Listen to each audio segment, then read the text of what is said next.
everybody, it's Mike from Chili Pepper Madness. Today we are making one of the most popular recipes on our website. It is Cajun shrimp stuffed poblano peppers.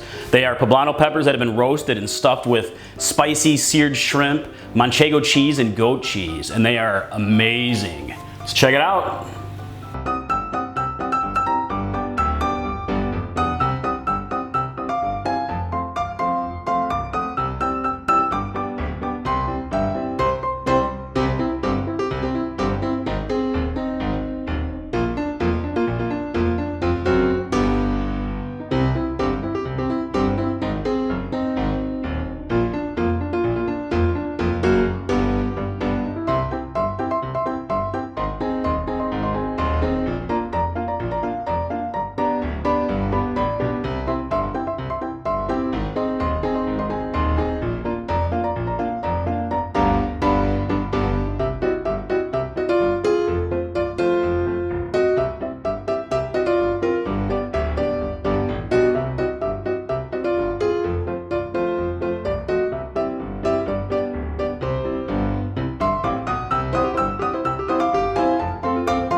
All right, we good?